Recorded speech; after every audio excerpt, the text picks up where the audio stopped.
New England Patriots 82-year-old owner Robert Kraft writes 7-digit checks to the right-wing Israeli lobbying machine AIPAC, but his ties to Israel run far deeper than the occasional donation. The multi-billionaire married his late wife Myra in Israel in 1963, when Kraft, then just 22, was older than the nation itself. Together, Myra and Robert set up numerous business, athletic, and charitable ties to Israel, a record of which is proudly proclaimed on the Kraft Company website. In particular, the Kraft Group boasts of its Touchdown in Israel program, where NFL players are given free, highly organized vacations to see the Holy Land and come back to spread the word about the only democracy in the Middle East. Kraft also attends fundraisers for the Israeli Defense Forces, who currently, in an open view of the world, are committing war crimes in Gaza. Now, as Israel wages war against the civilians of Gaza, Kraft is again flexing his financial and political muscles in order to defend the indefensible. His Foundation to Combat Anti-Semitism, or FCAS, will be spending an estimated $7 million to buy a Super Bowl ad titled Stop Jewish Hate that will be seen by well over 100 million people. Under Kraft's direction, the ad's goal is to create a propaganda campaign to counter the reports and images from Gaza that young people are consuming on social media.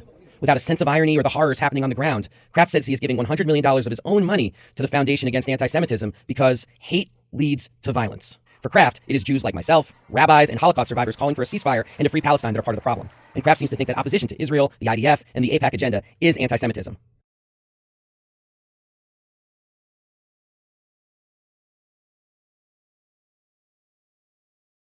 AIPAC enters Democratic primary wielding unprecedented $4.5 million against a candidate. They go on to describe here that this race in California, they're spending heavily against a candidate because the candidate mildly criticized Netanyahu. So Ryan Grimm points out here, citing Politico, in the 2022 cycle, J Street played a crucial role in defending critics of Israel against AIPAC and DMFI, with organizational capacity, credibility, and financing. They are now leaving them to fend for themselves, while AIPAC is on course to spend $100 million to take them out. In other words, anybody who is critical of the Israeli government, AIPAC and DMFI are gunning for you, and they're going to spend millions of dollars to try to take your ass out and teach you a lesson that we don't criticize Israel in this country. We support them come hell or high water, no matter what the hell they want to do. Trump is desperate for Miriam Adelson's cash. That's, of course, the wife of Sheldon Adelson. Her condition is West Bank annexation. The former president and convicted felon is holding a fire sale on future presidential authority. Miriam Adelson wants to be his biggest donor, but in return, she wants Israeli sovereignty over the West Bank. Remember, Sheldon Adelson gave Trump $100 million on 2 separate occasions. In return for that, Sheldon Adelson got to control Israel policy. This is why we got the Abraham Accords, which was a massive FU to Palestinians. This is why they moved the embassy to Jerusalem, which helped spark the October 7th attacks. It was him controlling that policy. Trump sold that whole policy sphere. And now, it's batter up again. Miriam Adelson wants Israel to completely annex the West Bank, and she will pay off Trump to those ends. By the way, tell me how this isn't illegal, treasonous, foreign influence on our elections. So we've got a new report from the New York Times that confirms something we had covered earlier and also confirms an Israeli government direct connection for an influence op that they were running directly on American lawmakers. Let's put this up on the screen. Headline here, Israel secretly targets U.S. lawmakers with influence campaign on Gaza war. Israel organized and paid for an influence campaign last year targeting U.S. lawmakers and the American public with pro-Israel messaging as it aimed to foster support for its actions in the war with Gaza. That covert campaign was commissioned by Israel's Ministry of Diaspora Affairs, a government body that connects Jews around the world with the State of Israel. 4 Israeli officials said that ministry allocated about $2 million to the operation and hired Stoic, a political marketing firm in Tel Aviv, to carry it out, according to the officials and the documents. ChatGPT was used apparently to generate a lot of the posts. In addition to, they would reply to members of Congress. In particular, they seem to target African-American members of Congress specifically. They would post links to these 3 fake news websites that they set up with, pro-Israel propaganda, including some of the, October 7th reporting that was ultimately debunked, or suggestions by U.S. officials that was ultimately debunked by Israeli outlets, including Haaretz. Just to give you a sense of what this looked like in real time, let's put this up on the screen. We've got some quotes from the piece.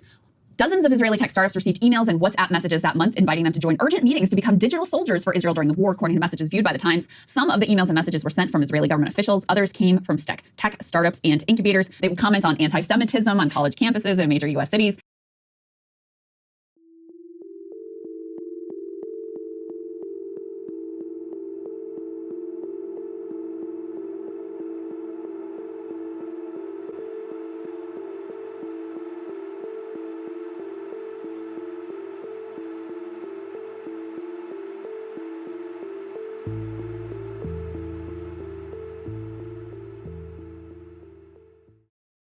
For as long as I live, for as long as I have the privilege of serving in the Senate from New York, I will unflinchingly, unstintingly, and with all of my strength be Shomer Yisrael, a guardian of Israel. Ladies and gentlemen, Am Yisrael Chai. In Israel and America, the Jewish nation lives now and forever.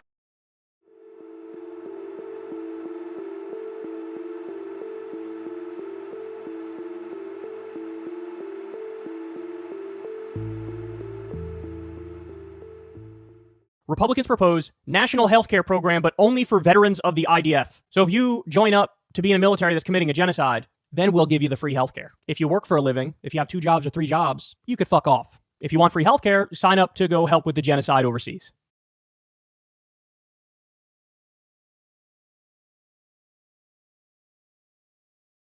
They're the only stable democracy in the Middle East. I mean, of course, for those of us who are believers, it's a biblical admonition to stand with Israel. We will, and they will prevail.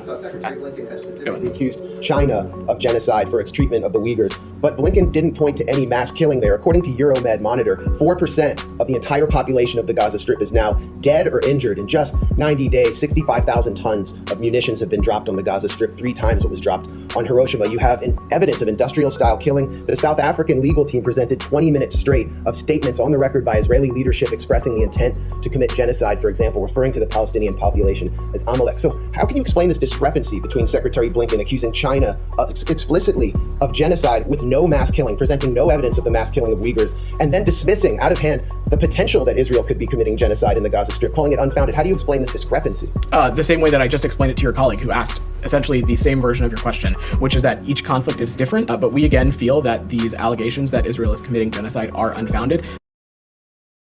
There have been civilian casualties, and that there likely will be more, is being honest, because that's what war is. It's brutal, it's ugly, it's messy. I've said that before. It's hard to look at what he's doing in Ukraine, what his forces are doing in Ukraine. It's difficult to look at the